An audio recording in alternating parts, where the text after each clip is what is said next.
Think back to the 2019 NBA offseason. Kevin Durant left Stephen Curry and Klay Thompson to play with the Brooklyn Nets, breaking off one of the greatest big threes of all time, while Kyrie Irving left Jason Tatum and Jaylen Brown to join the Nets, breaking off what could have been one of the greatest big threes of all time. This set up a Kyrie and KD duo, giving the Nets 2 All-Stars. This trend then broke out around the league. LeBron managed to pull a trade with the Pelicans to play with Anthony Davis. Kawhi left the recent champions in Toronto to go to the Clippers, who were organising a trade for Paul George. Jimmy Butler broke up another promising big three with Ben Simmons and Joel Embiid to play with Bam Adebayo in Miami, while Russell Westbrook left OKC after 11 years to join his former teammate James Harden in Houston. The duo hype stayed around the following season, with Chris Paul joining Devin Booker in Phoenix and Russell Westbrook joining Bradley Beal in Washington. Considering the Lakers had just won a championship with only 2 stars, it looked like the big three was gone. And then it came back. After Russ left him in Houston, Harden was ready to leave the Rockets.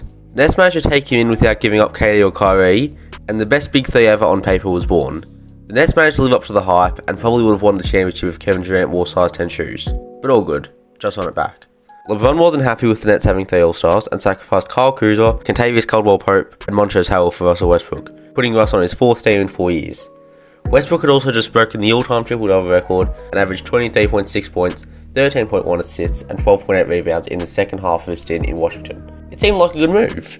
And so the Lakers and the Nets met in the 2022 NBA Finals. Well, they didn't, but if you listen to the media, you would have thought they already had before the season started, as if the other 28 teams, including the reigning NBA champions, just didn't have a shot. But the season hadn't gone right for either of the teams. Right off the bat, it was clear Westbrook wasn't the right fit for LA. The former MVP has lost all the momentum he had in Washington, averaging only 18.3 points, 7.8 rebounds, and 7.6 assists, while shooting only 29% from 3, 43% from the field, and averaging a career low in minutes since his MVP year, as the Lakers sit at a 26 and 30 record. The Nets were meshing for a while, but recently lost 11 games straight, and have just broken up their big three, trading James Harden away to the Sixers before he even played a full season in Brooklyn. So what's actually going on with big threes? Are they really done forever? I want to point out here that the Lakers and the Nets have both had struggles this year. Harden and Westbrook are having career lows in stats, while Durant and AD have been injured and Kyrie's antics have sat him out for the start of the season and is now only a bit part player. But even with the distraction, the two teams have just been poor. So what's up with that? Think of some of the best big threes of all time. The three that stand out to me are LeBron, Wade and Bosh, Jordan, Pippen and Rodman, and Steph, KD and Klay. These guys had chemistry, they were talented, and most importantly, they won. What separates these guys from the other top big threes is that someone was always willing to take the back seat. Rodman and Bosh were always happy to focus on rebounding and defense to let the other two superstars score, while Klay never needed to be the primary ball handler. This is something that the Nets struggled with. Harden, Durant and Kyrie have all been primary ball handlers in their career, which led to many people pointing out that there was only one ball. To James Harden's credit, he did try to adapt his game, averaging 11.7 assists when playing alongside KD and Kyrie. But Harden isn't a playmaker, he's a scorer, and that's why so many people were underwhelmed watching his Brooklyn career. The Lakers didn't suffer this problem to the extent of Brooklyn as AD is the centre, but LeBron and Russ still had to take playmaking minutes off each other. In a league where centres can handle the ball, finding off-ball players who are still all-stars can be difficult. Nowadays 7-foot guys dribble the ball around the 3-point line and even up the court, something Kevin Durant does commonly despite having 2 of the best ball handlers the world has ever seen in his backcourt. But not only are superstars less willing to take less touches in this era, the availability of NBA All-Stars is lowering drastically. I picked a random season of the NBA, 2001. Out of the 28 All-Stars in the 2001 season, only 6 of them played under 70 games, with Stephen Marbury and Kobe Bryant just falling short of the 70-game limit. But in 2018-19, the most recent season to complete 82 games, there were 8 players who played under 70 games, despite there being 1 less All-Star. Players now do much more training than 20 years ago, and are expected to work harder. We live in a world where NBA All-Stars are injury-prone, load-managed, take time out because of personal reasons, or even miss half of their matches because of a vaccine. It's a crazy time. Because of players frequently missing matches, the Nets Big Three only played 16 times together, and when you're giving 3 athletes a combined salary of $117 million a year, just for them to suit up 16 times, it's not worth it. You're better off bringing in 1 or 2 All-Stars and surrounding them with talented role players. Which brings us to our next point, role players. The term role players has changed significantly in this past decade. I want you guys to compare this stat line from a player in 2010 and this stat line from a current player. Take some time to think about them.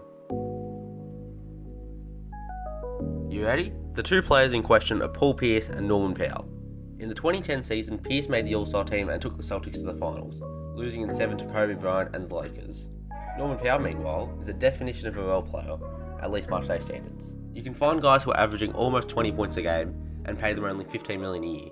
Guys like Powell, Gary Trent Jr., Jonas Valanciunas, Bojan Bogdanovic, Desmond Bain, OG Anunoby, and Harrison Barnes are all considered role players, yet have been averaging over 17 points this year.